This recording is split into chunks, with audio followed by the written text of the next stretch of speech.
government just begged the supermarkets to lower your food bill, and the supermarkets said no. And to be perfectly honest, there's only one person left who can fix this, and it absolutely isn't who you think. Last week, the UK Treasury sat down with the bosses of Tesco, Sainsbury's, Asda and M&S and asked them politely to cap the price on essentials like bread, milk, the basics that everyone needs to buy every week. And the head of M&S called it preposterous. Preposterous! That's the word he picked. Whilst families are choosing between heating and eating. In this video, I'm going to show you exactly what was said in that meeting. And the number one thing that they're hiding from you. And for under £3, yes, £3, that can actually do what the government has failed to do.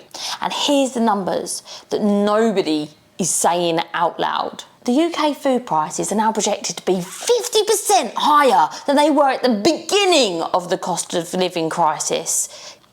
50! And this is the bit that absolutely does my head in. Even when inflation slows down, prices do not come back down. They just rise more slowly. So that's 50% rise, baked in. Forever. So a loaf of bread that used to cost £1 now is £1.50, and it's never going back. And that's the bit that they don't put in the headlines. Right, so here's exactly what happened in that room. Because it wasn't a negotiation, the Treasurer didn't demand anything. They didn't legislate, they asked. Milk cap, please. Bread cap, please. Pasta, please. The boring stuff that goes in the trolley every single week. And sat across the table, there's Tesco's boasting a £3 billion year profit last year. Sainsbury's, same story. Asda, same story. They said no. They said it would distort the market. They said it would hurt suppliers. They said a lot of words. But the main thing they did not say was even once was yes. And here's why that matters more than what you think. Those 5 companies, control 75% of every single bit of food that you put in your mouth in this country. So when the government asks them for spending caps and they all say no together, that's not 5 separate decisions. That's a wall. And that wall is real.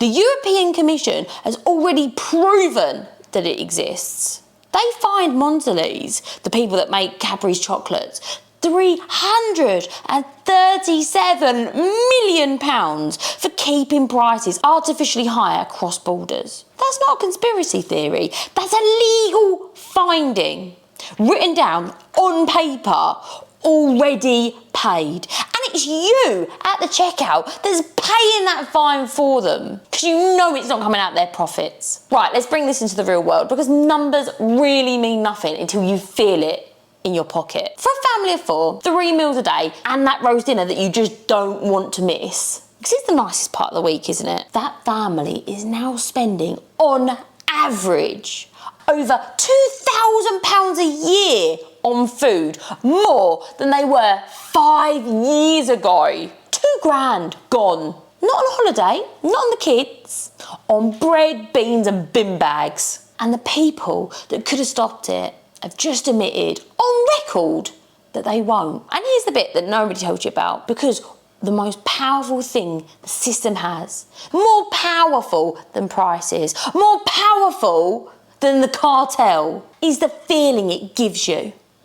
The feeling that we can't do anything about it. Because if you genuinely believe there's nothing you can do about it, you keep on buying. You hand them an extra £30 a week and they smile and just tell you that's life now. Remember, it isn't. That feeling, that hopelessness, that what's the point feeling, that's the product. That's what they're actually selling you. And it works. It works on millions of us every single week. And I'm telling you right now, that feeling is the thing that you have to get rid of first, because everything else flows from it. Just remember that you have the power. Every penny you spend is a vote cast. And that's what they don't want you to know. And here's where it really clicks together. The supermarket won't cap your food bill. The government can't make them. And the garden centres will sell you fake gardening advice, like doomed carrot seeds, which they know can't be transplanted. So what do? You give up. You're not good at gardening. Decide gardening isn't for you. And you're straight back to the supermarket. And that's exactly where they want you to be. The entire system is just one loop, designed top to bottom to keep us spending. I bet you sit there thinking, well, what on the earth can a normal person do to fight back? And to be honest, you can't fight the whole thing. No one can, but you can absolutely opt out of it. And opting out costs under £3. And now that's self-defense gardening. Because remember at the start, I said that only one person left to actually fix your food budget. And it isn't who you think. It's not the Prime Minister. It's not Tesco's. It's not even me. It's you.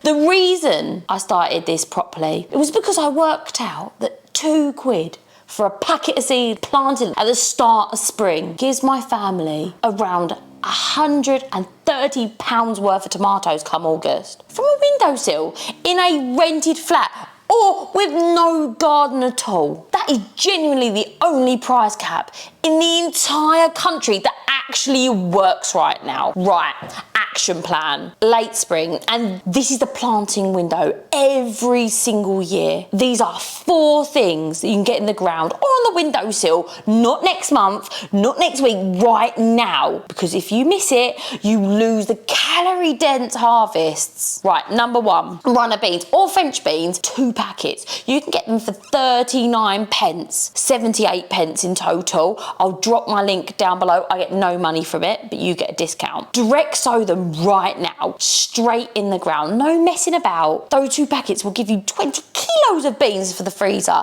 Tesco's prices is £161.20. These bad boys are the easiest win in the British garden. Number 2, courgettes, 5 seeds, 39 pence. Sow them outside right now, or even if you can't be bothered with seeds, Facebook Marketplace is absolutely heaving with people selling their spare courgette plants for like a quid. One single plant will produce so much food by August that you'll absolutely hate them and then love them again in February when you're pulling bags out the freezer and everything else in the supermarket is going up again. That's producing £22.40 worth of courgettes per plant. 3, cut and come again lettuce. 1 pack, 39 pence, 100 seeds. Even if you've got a windowsill, even if you have a landlord that watches your every move, you can do that on a windowsill. A seed tray, some compost, 10 minutes of your life, and you will never buy a bag of lettuce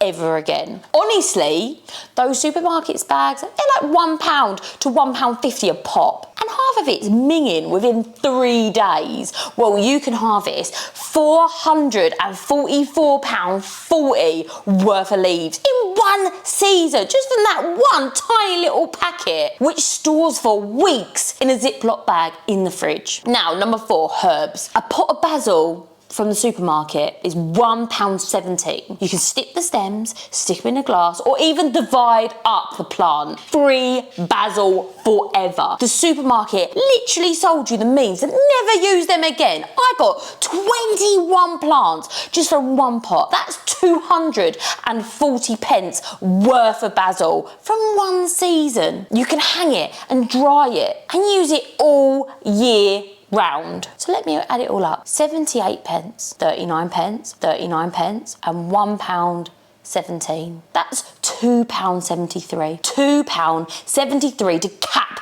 your own food bill this summer and grow £828.04 worth of food for your family. That's a 300 times return. And the government is asking nicely. Got told no. You just spend less than a coffee and you've actually done it. And here's the bit that they really don't want you to hear. You don't need permission for any of this. Don't need a garden. Don't even need a landlord. All you need is a window box. That's not structural alteration. A pot on a balcony isn't an extension. 5 seed trays under a desk lamp is technically just a hobby. The whole system is set up to think that growing food is for people that own land. It isn't. It never was. My nan grew herbs in an old sink in her back garden in Essex. The whole point of self-defence gardening is that you do it with what you've got, where you are right now, no waiting. Even if you're renting, especially if you're renting, make your waiting room a classroom. Start now. Your landlord doesn't even need to know. And to be honest, they probably won't even notice. And the reason it matters this time of year, every year, it's not just a week. Every late May into early June, it's the planting calendar. Don't miss it. You'll miss runner beans, courgettes, sweet corn, squash, whatever you want to grow. Basically, the entire calorie-dense bit of the year. You can still grow stuff midsummer, but the yields drop and the supermarket knows it. That's exactly why the prices spike again in August. So you have a choice, and it is a choice. Even if the government and the supermarket are pretending it isn't. It is. Do you wait for somebody else to cap your bill, knowing that publicly said they won't?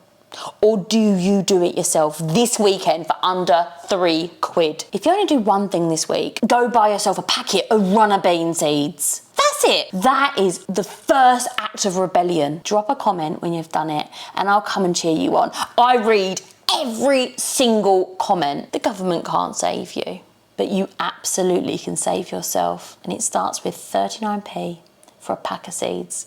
Thank you so much for watching and I'll see you next time. Bye bye.